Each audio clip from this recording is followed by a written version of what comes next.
Za mną piękny, duży zbiornik.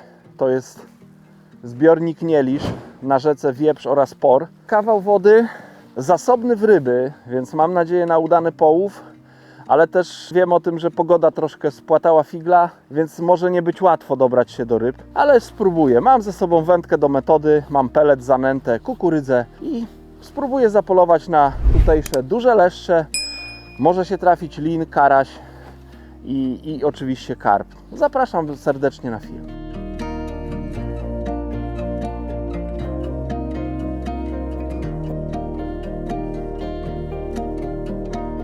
Na dzisiejszy dzień przygotuję sobie pelet i zanętę.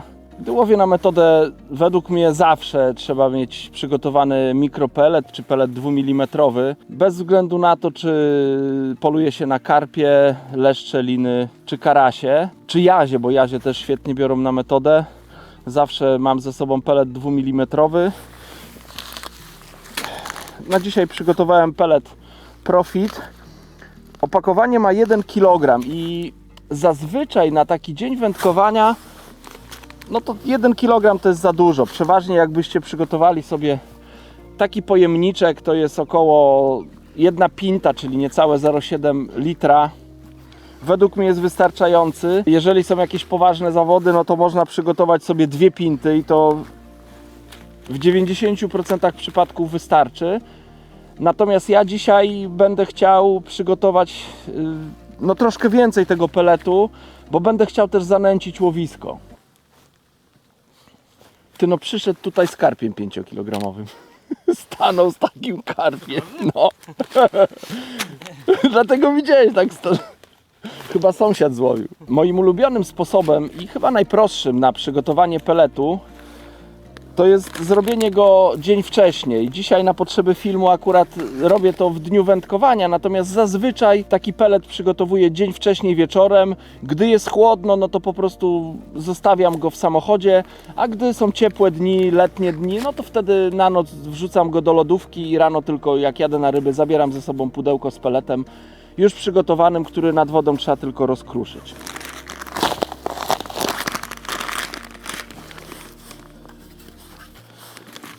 Pelet wsypuję do pojemnika. Wsypujecie tyle, ile Wam potrzeba. Jak potrzebujecie niewiele, to w mały pojemnik. Jak trzeba go więcej, to w większy pojemnik. Ja dzisiaj wykorzystam ten większy pojemnik. Później do tego peletu dolewam wody. Staram się, żeby warstwa wody była poniżej tej górnej warstwy peletu. Tak zalany pelet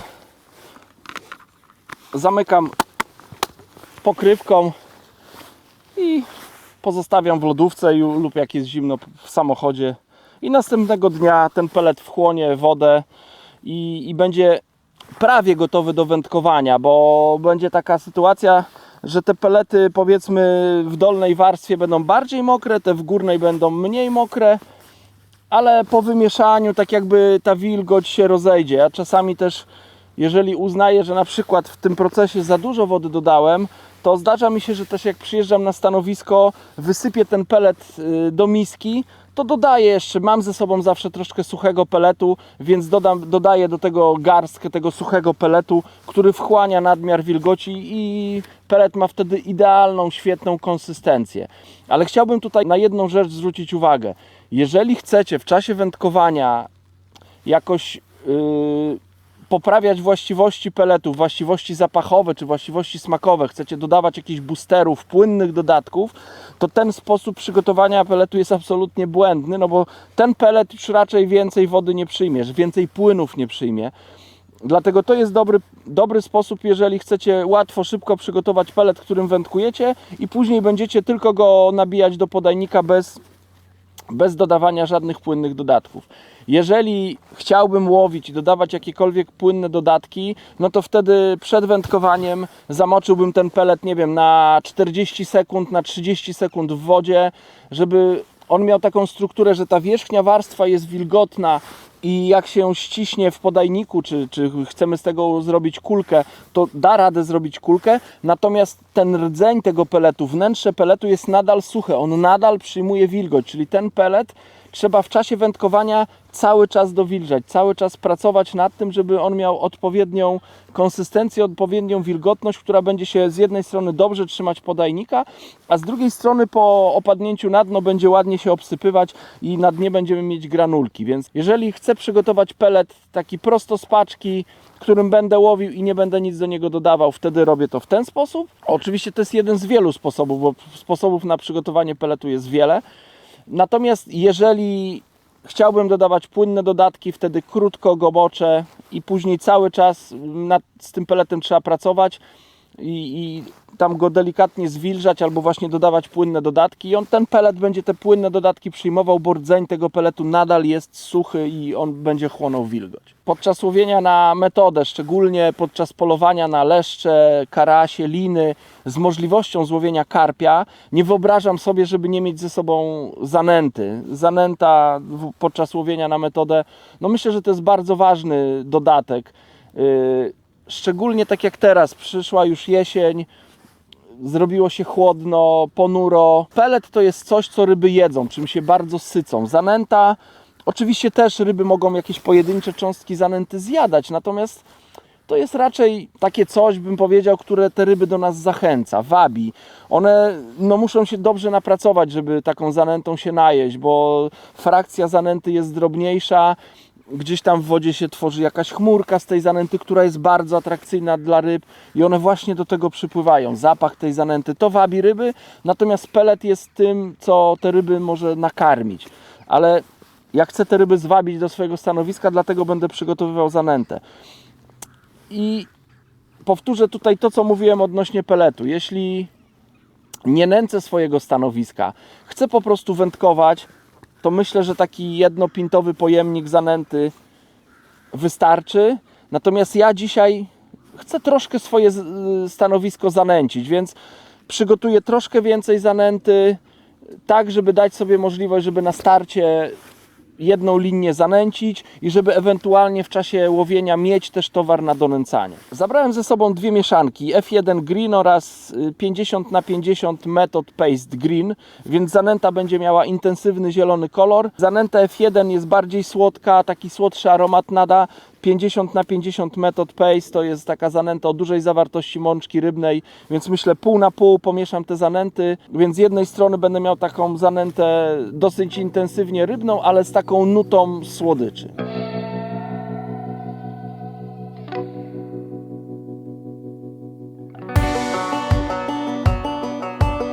Na marginesie informacja. Chciałbym zwrócić Wam uwagę na takie bardzo ciekawe, atrakcyjne dla wędkarzy i bardzo wygodne klipsy do zamykania zanęty. Sonubites niedawno takie coś wypuścił. Zwykły, prosty gadżet, ale który bardzo pomaga z jednej strony zachować świeżość zanęt i utrzymać porządek, bo zanęty Sonubites, wiele z nich ma masę 2 kg. Rzadko kiedy ktokolwiek potrzebuje aż tyle zanęty na wędkowanie, więc otwieramy paczkę, wysypujemy, tak jak wspomniałem, jedną pintę i co dalej zrobić z zawartością? Można spinać to gumką i tak dalej, natomiast jest to niewygodne, a tym klipsem można to zrobić bardzo prosto. Po prostu opakowanie składam, zakładam klips, zapinam i zawartość jest bezpieczna, nic nam z tego opakowania nie wysypie się, można to przewozić i cały czas zanęta zachowuje świeżość. Przygotuję po jednym takim pojemniku zanęty.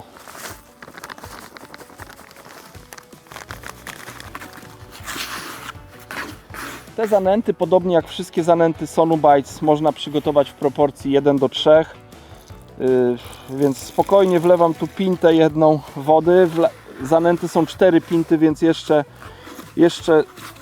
1/3 tutaj się, myślę, zmieści. Ale resztę wody będę dodawał w późniejszym etapie. Ta zanęta teraz jest dosyć wilgotna, zbita w grudki, natomiast ja się tym nie przejmuję, bo ja doskonale znam właściwości tych zanęt i wiem, że za 10-15 minut ta zanęta zrobi się sucha, a po przetarciu przez sito albo po dwukrotnym przetarciu przez sito będzie miała piękną, puszystą konsystencję.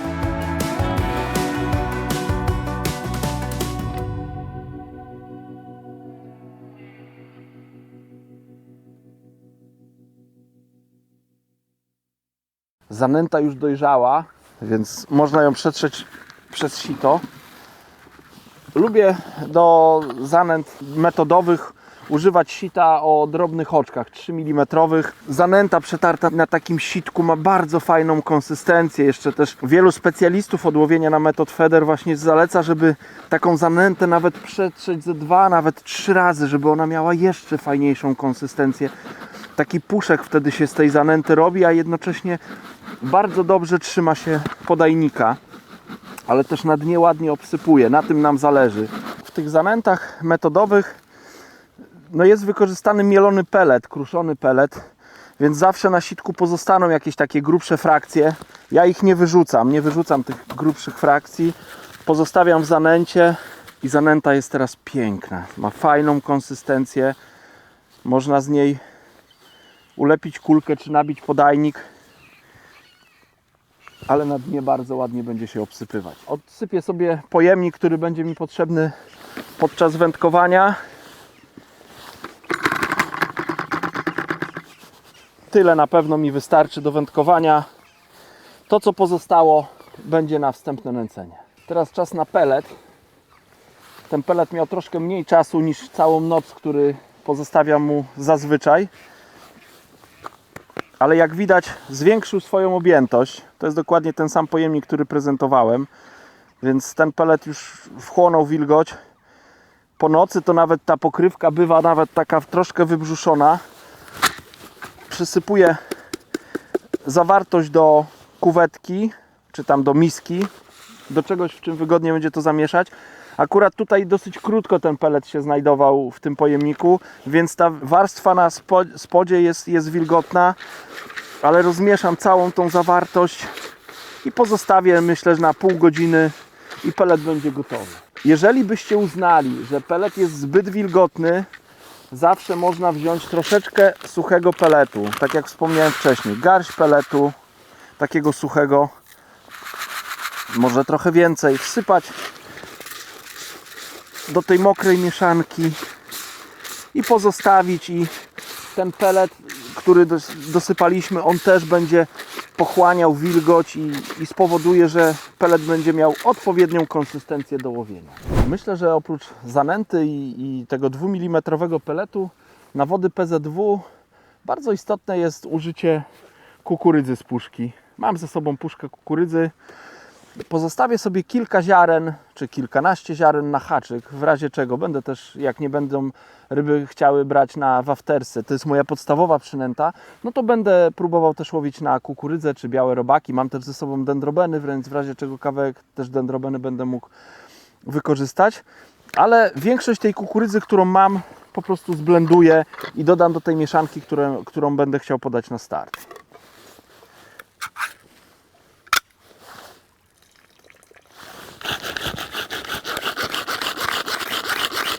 Po zblendowaniu ta kukurydza ma taką dosyć drobną frakcję.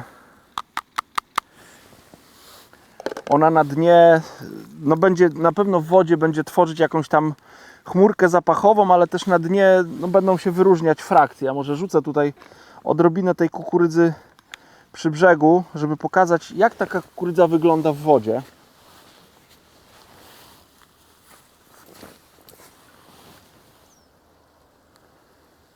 O, tak jak widać, są drobne cząstki tej kukurydzy na dnie. Pozostawiła chmurkę. No i to są takie elementy, które będą atrakcyjne dla ryby. Ryby, myślę, będą chciały to sobie wyjadać tutaj. Oprócz tych ryb, o których wspomniałem, czyli oprócz leszczy, linów, karasi i karpi, pełno jest drobnych ryb. Płotek, hybryd, leszczyków, takich niedużych, więc zdaję sobie sprawę, że ta moja zanęta będzie też wyjadana przez te drobne ryby. No ale być może gdzieś tam właśnie na dnie te pojedyncze cząstki to będzie coś, co też będzie dodatkowo wabić te duże ryby, na które poluję. O ty, o ty!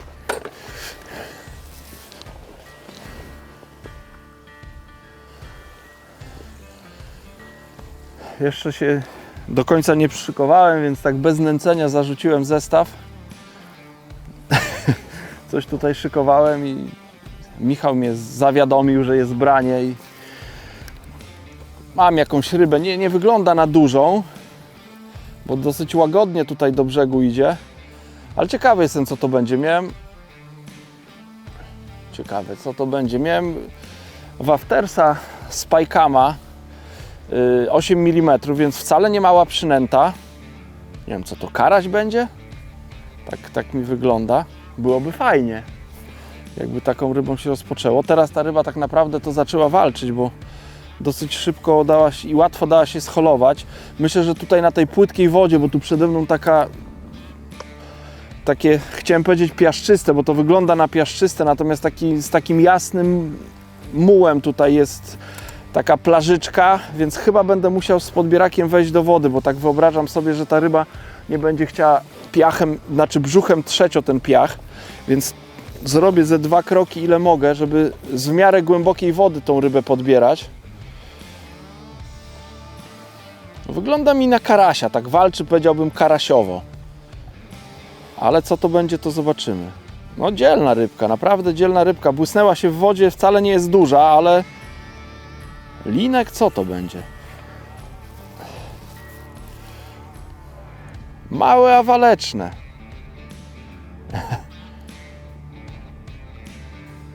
A to chyba lin. Tak mi teraz zielonym błysnęło. Tak, mam linka. Także fajna ryba na rozpoczęcie. Mam nadzieję, że ją skutecznie podbiorę. Tak to ja mogę zaczynać wędkowanie. I teraz będę chciał większe, fajniejsze ryby łowić. Taki linek na rozpoczęcie.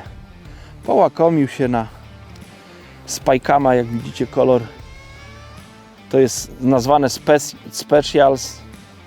Żółto-pomarańczowy, ryżowy. Przynętę odkładam, zaprezentuję Wam rybę, bo ona tutaj jest najpiękniejsza. Śliski.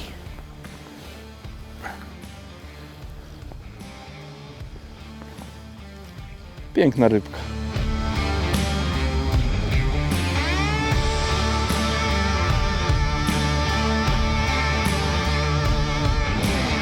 Zobaczymy, ile ma centymetrów ta ryba. Mam nadzieję, że przez chwilę będzie grzeczna, tak mniej więcej. No ma ponad 40 centymetrów, więc krzywdy nie ma jak na rozpoczęcie. Wędkę może wezmę, odłożę i go z wody wypuszczę. No nie będzie to takie łatwe. Cały jestem już w tym śluzie. Wyjdę trochę dalej na tą bardziej klarowną wodę, żeby go wypuścić. Chodź, linek. Ostatnie spojrzenie. No płyń. Ja muszę się oczyścić ze śluzu lina i zarzucam zestaw po kolejną rybę.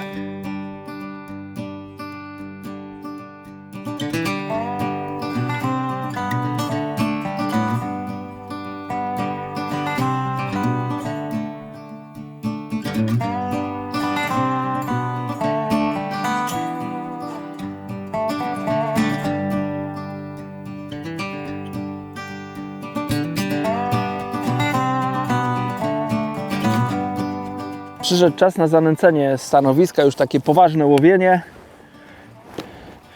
Tak jak wspomniałem, pozostawiłem troszkę zanęty do nęcenia i do donęcania.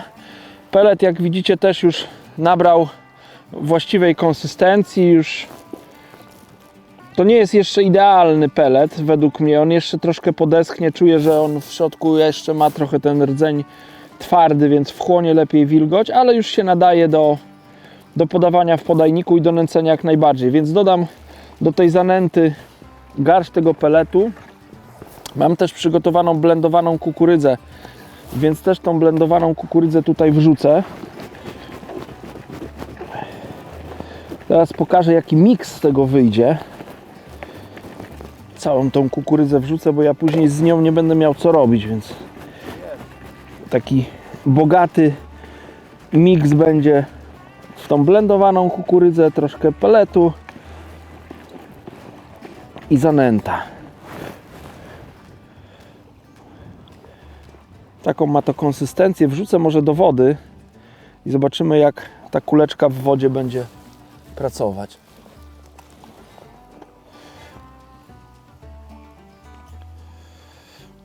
No wygląda to ładnie, tak jak widać z tej kuleczki obsypały się właśnie cząstki tej kukurydzy.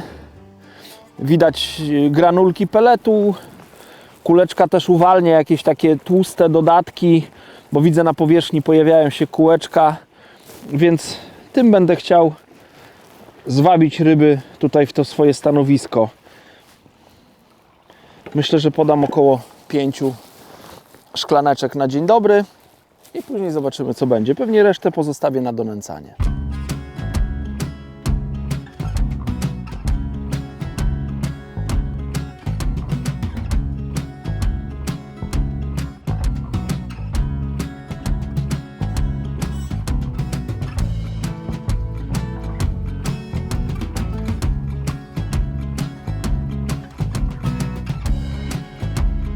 Zarzucę zestaw i opowiem tutaj historię dzisiejszego dnia, co tutaj się wydarzyło i jaki jest w ogóle plan na wędkowanie.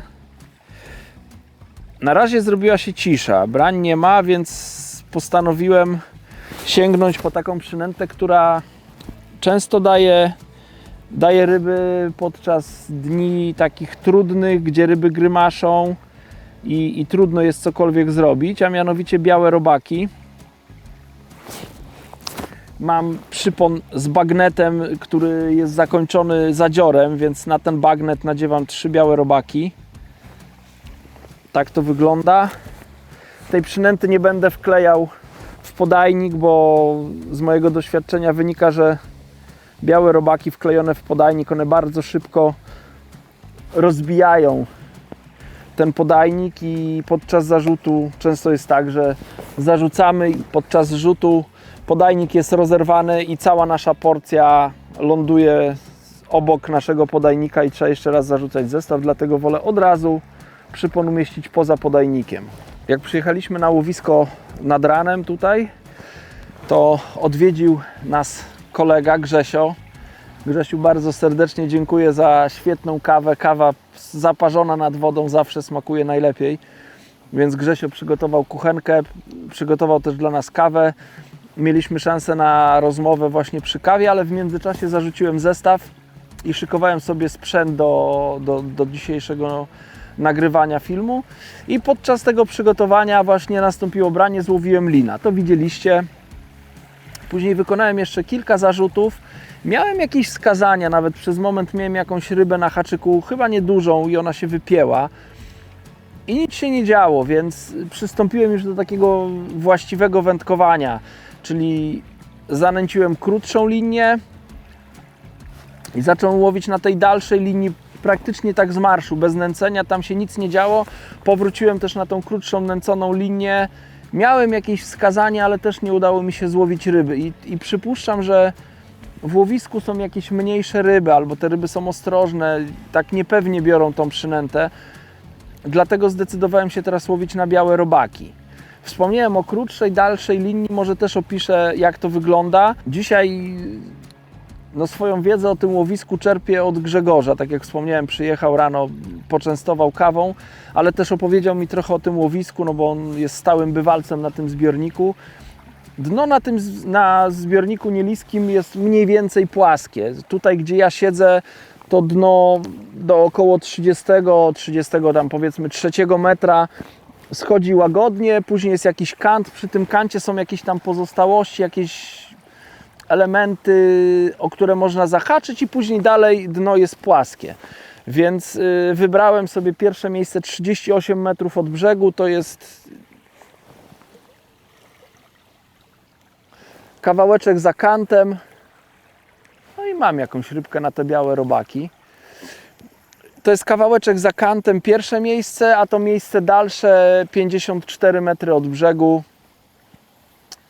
Już na takiej bardzo otwartej wodzie, ale tam łowię takim wędziskiem, którym będę mógł nawet zarzucić i myślę na 60-70 metrów, jak zajdzie taka potrzeba, chociaż mam nadzieję, że nie będzie trzeba tego robić, tylko ryby przyjdą tutaj bliżej. Teraz właśnie z tego 38 metra nastąpiło branie leszcza.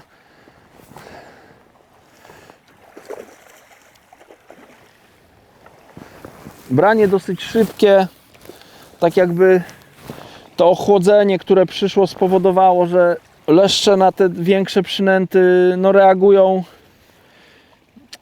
tak obojętnie, bym powiedział, albo są, no nie potrzebują aż tak dużych przynęt połykać. Zresztą to było widać, tak jak wspomniałem, miałem dwa brania wcześniej. Podczas jednego brania ryba mi ściągnęła waftersa z bagnetu. Po drugim braniu wyciągnąłem waftersa, ale też miałem wrażenie, że wyciągnąłem rybie z pyska tego waftersa. No a teraz taki leszczyk, nie wiem ile on ma, 600-700 gramów. No ponad półkilogramowy leszczyk, którego od razu wypuszczam. No płyń. No nic, trzeba będzie na razie łowić na te białe robaki, zobaczyć jak się łowisko zachowa. Jeśli będą brały małe ryby, a będę miał nadzieję jeszcze na jakąś większą rybę, to być może z powrotem wrócę później do waftersów. Mam jeszcze, tak jak wspomniałem, kukurydzę, więc być może ziarno kukurydzy to też będzie przynęta, która wyselekcjonuje troszkę większą rybę. Ja na bagnet nadziewam robaki, które się nie ruszają. Mam w pudełeczku żywe robaki, biorę je na kolanie, tak troszkę poturlam, one przestają się ruszać. Nabijam na bagnet. Zadziorek, który jest na końcu tego bagnetu, zabezpiecza, żeby robaki z tego bagnetu nie spadły. I taką przynętę podaję w łowisko. Tutaj mam mieszankę peletu 2 mm z zanętą w proporcji 1:1.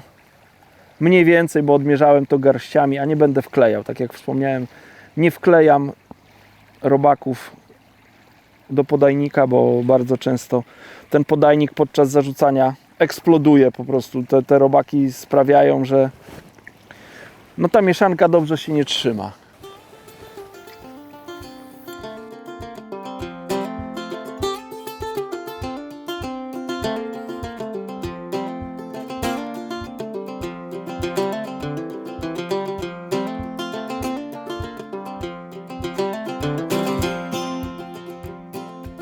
Niestety jakoś nie potrafię dzisiaj znaleźć wspólnego języka z rybami. Ten pierwszy lin, który się trafił, taka troszkę przypadkowa ryba, mam wrażenie. Robaki dosyć szybko dały leszcza, a później już się nic nie zadziało. Więc cały czas próbuję no, coś wykombinować, żeby jednak skusić jakąś rybę do brania. Z tego nęconego miejsca złowiłem tego leszczyka, z dalszej linii nie ma nic, tam nie ma żadnego odzewu. Więc co jakiś czas tam zarzucam, sprawdzam, ale tam się nic jeszcze nie wydarzyło, nie było brania. I tak przyszło mi do głowy, w związku z tym, że niedaleko tu powiedzmy łowi miejscowy, który złowił karpia i lina, wiatr wieje w moją stronę, no co jest dla mnie takim wskaźnikiem, że być może te ryby są bliżej brzegu i nawet ten mój dystans tych 38 metrów wydawałoby się, że to jest dosyć blisko, ale być może to jest za daleko i zamiast łowić za kantem, który tam jest, trzeba łowić przed kantem jeszcze na tej płytszej wodzie. Więc spróbuję. Zaklipowałem wędkę na 30 metrów, zwinę tą wędkę z dalszego dystansu i zarzucę na 30 metrów. Zobaczę, może te ryby no, przy tej fali przesunęły się troszkę bliżej brzegu.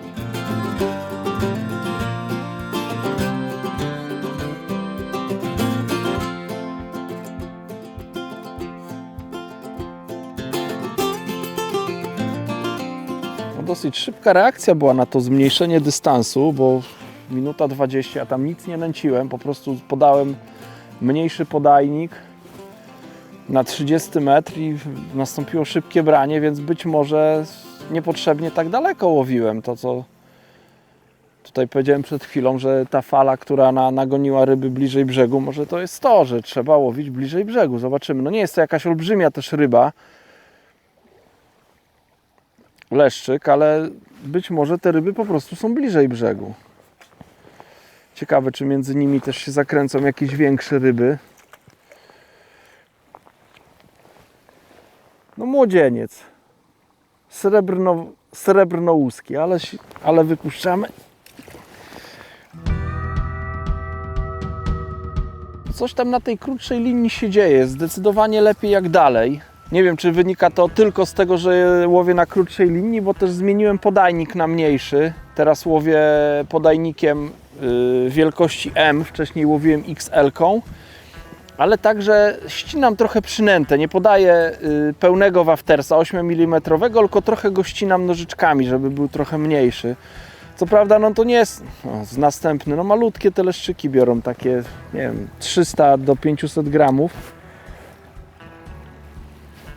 No ale coś się zaczęło dziać, ciekawe czy przy okazji tych małych skusi się coś większego. O, tu mam przynętę, nożyczki.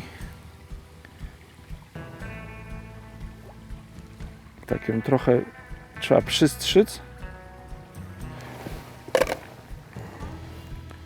Troszkę mniejsza jest.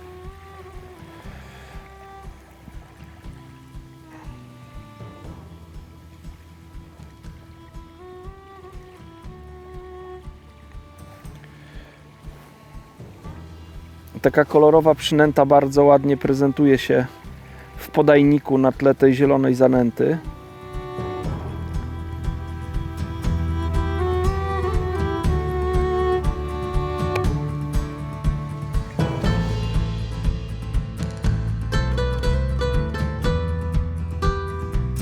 Teraz mam nadzieję, że to już będzie większa ryba. Branie było bardzo delikatne, natomiast no mam wrażenie, że ryba jest większa od tych poprzednich. A jeśli ona tam o nic nie zahaczyła, to myślę, że to będzie ładna ryba. Ja trochę wstanę, żeby tam żadnego zaczepu po drodze nie załapać. Też przygotuję się z hamulcem w razie czego, bo już tyle czasu oczekiwałem na tą większą rybę i się trafiła. Dobrze by było, żeby ją wyjąć. Mam nadzieję, że to ta mała rybka gdzieś tam się nie podczepiła. Ale wygląda na solidną rybę i mam wrażenie, że jak tutaj na razie to tylko czuję masę tej ryby, ale czuję, że tak przeczuwam, że jak przyjdzie na tą płytszą wodę, to ona będzie chciała po prostu odjechać. Poczuje troszkę piachu pod brzuchem, to zrobi zwrot. Nie wiem, co to może być, czy to nawet nie wykluczam karpia, bo to tak ewentualnie jakiegoś dużego leszcza. No zobaczymy, ciekawy sam jestem, tyle na tą rybę czekałem. No i mam nadzieję, że będę mógł ją zaprezentować do kamery. Jak będzie bliżej, to wezmę podbierak i troszkę podejdę bliżej tej głębszej wody, żeby nie przeciągać jej brzuchem po tym piachu. O, to już było pierwszy zwrot, wir na wodzie. Także to jest to, no to jest to, po to się przyjeżdża nad wodę. Ciekawe, co to za rybka będzie. Jeszcze jej nie widziałem. Teraz coś przy powierzchni. Chyba leszcz będzie. Ale może to być tak, leszcz. Ale ładny, złoty leszcz. Także to jest już piękna ryba. Także nos wędkarski mnie nie zawiódł, bo mam wrażenie, że ta zmiana na ten bliższy dystans no, przyniosła brania. Każde... Panie, co pan że się obudził dopiero? Tu połowa filmu poleciała. 3/4 filmu, a ty dopiero z pobudką? Zobaczcie, oj, ciężko już go złapać za grzbiet. Pewnie zacięta ryba. Na tą przynętę, co przed chwilą wycinałem, o, nawet już wpadła do pyska ta przynęta. Także taką rybkę mogę wam zaprezentować. Już piękny złoty leszcz ze zbiornika Nielisz.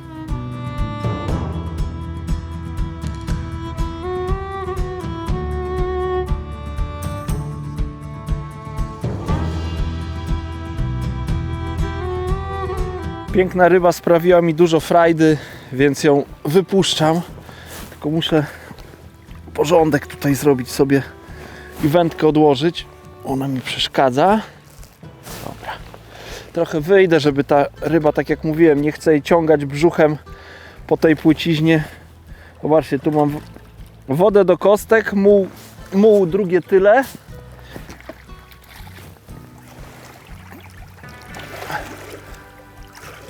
O, ale rybka sobie odpłynie. No dawaj, pobudka. Poszedł. Ciekawe, czy będą następne, bo branie było bardzo szybkie.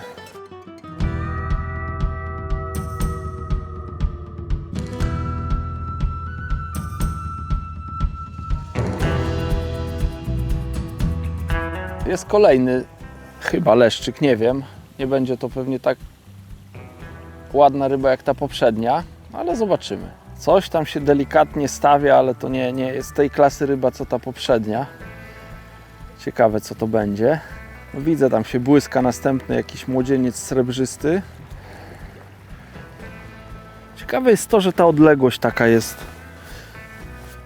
No chyba dobra, chyba tym rybom pasuje. Tam, tak jak mówiłem wcześniej, próbowałem na tej dalszej odległości, pomimo nęcenia, pomimo tego, że tam dużo więcej czasu spędziłem, to nie miałem tylu brań, co tutaj na tej płytszej wodzie przed kantem. Niesamowite to jest. Tutaj na tej krótkiej linii to te ryby szaleją. W porównaniu do tego, co było dalej, to nagle łowisko się otworzyło. Zmieniłem tylko dystans. Przybliżyłem się o 8 metrów i praktycznie w każdym zarzucie mam branie. Nie są to ryby może duże, bardzo duże, natomiast cały czas coś się dzieje. No, cały czas przygina szczytówkę, brania nawet poniżej 1 minuty. Więc ryby reagują i na tą zanętę, którą podaję w podajniku, i na przynętę. Nawet mam teraz ochotę odklipować się z tego 30 metra i przejść na 38 metr, czyli to nęcone miejsce, ale tym zestawem, który teraz łowię, czyli z mniejszą przynętą, którą ścinam nożyczkami, i mniejszym podajnikiem, więc zaraz to zrobię i ciekawy jestem, czy to będzie miało znaczenie i czy odległość jest ważna, czy ważne jest właśnie ta może przynęta, może mniejszy podajnik.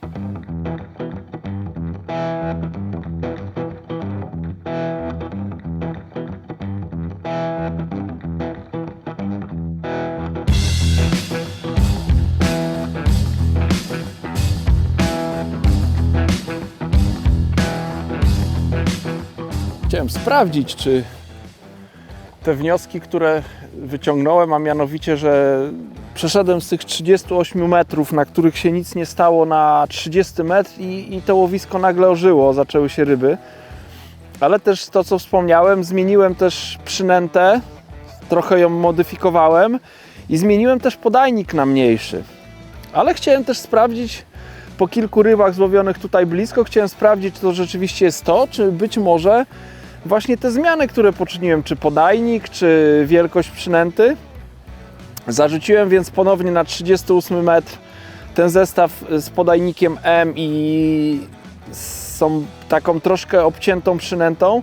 Nic tam się nie wydarzyło, no ale też zarzuciłem na 53 czy 4 metr, gdzie łowiłem, na ten dalszy dystans, na którym łowiłem, żeby sprawdzić, czy tam się nic nie zadzieje, i tam nastąpiło branie i mam jakąś rybę. Ciekawy jestem, co to będzie.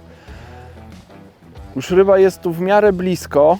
Nie chciała na razie się pokazać przy powierzchni. Branie nas, to leż będzie chyba, bo się tam gdzieś spławił. Więc być może nie tylko dystans, ale i przynęta, i mniejszy podajnik, mniejsza porcja podana na raz. To też miałoby sens, bo to łowisko, które zostało zanęcone, ono nie żyje. Tam nie widzę życia w tym łowisku. Tam po tym zanęceniu tak jakby no nic się nie wydarzyło, więc samo nęcenie metodą wystarczyło, żeby łowić ryby. Kolejny piękny leszcz jest, więc i to leszcz tak jak wspomniałem, bez wstępnego nęcenia. Tam wcześniej było podanych parę podajników. I kolejna piękna ryba, mam nadzieję, zaraz będzie zaprezentowana. Wejdę do wody, bo ona tutaj, jak czuje już tą płciznę, to zaczyna szaleć. Nie chciałem, żeby się wypięła w ostatniej fazie. Chodź, chodź, chodź. No, piękny leszcz. Kawał ryby, to już jest kawał ryby. Ledwo go łapię za grzbiet. Pewnie zacięta ryba. Mogę Wam teraz zaprezentować tą rybę. Piękny leszcz.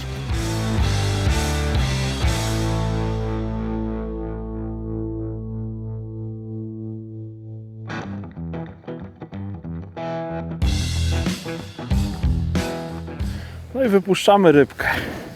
Wejdę z nim kawałek do wody. Chodź. No piękny, już taki wpadający w złoto. Postawię go do pionu, zobaczycie, jak zaraz ożyje.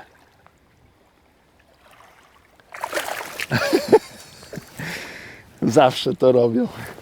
Łowienie na zaporówkach na metodę bywa bardzo skuteczne, ale czasami też bywa bardzo trudne. Dzisiaj taki był dosyć trudny dzień nad wodą. Jeszcze 1,5 dnia temu tutaj było prawie 30 stopni, dzisiaj jest 12, 13, nie wiem czy jest więcej. Do tego zimny wiatr i myślę, że na ryby taka zmiana pogody miała duży wpływ. Ale kilka ryb udało się wyjąć, z czego się bardzo cieszę. Dzisiaj najlepszą przynętą, zdecydowanie najlepszą, był Spike Wafter Specials. 3-kolorowa przynęta. No już kolejny raz gdzieś tam mi zadziałała, więc jak jeszcze jej nie próbowaliście, to polecam Wam sprawdzić ten 3-kolorowy Spike'am. Trzeba było go troszkę podciąć, mam wrażenie, że ta troszkę mniejsza przynęta była lepsza. Mniejszy podajnik i zdecydowanie w podajniku zanęta, a nie pelet. To też zauważyłem, że to miało znaczenie. Jak podawałem mieszankę peletu z zanętą, czy sam pelet w podajniku, to z tego w ogóle nie złowiłem ryb. Wszystkie ryby, które złowiłem, to złowiłem na podajnik, w którym była zanęta, więc takie wnioski z dzisiejszego łowienia. Ja jeszcze zarzucę zestaw, ale Wam bardzo serdecznie dziękuję, że byliście do końca i do zobaczenia w następnym filmie.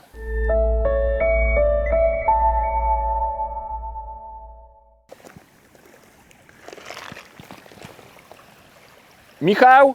Jest kolejna ryba z dystansu. Ja co prawda powiedziałem do widzenia, ale jeszcze korzystam z tego, że Michał się do końca nie zwinął, więc jeszcze jedną rybę będę mógł zaprezentować do kamery. Ta chyba jest mniejsza. Na początku myślałem, że jest ładna, natomiast teraz tak łagodnie dosyć idzie. Ciekawe czy...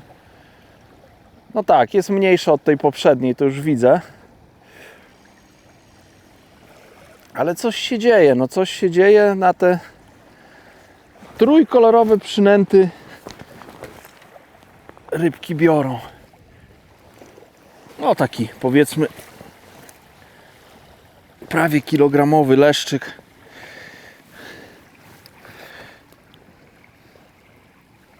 Pewnie wziął.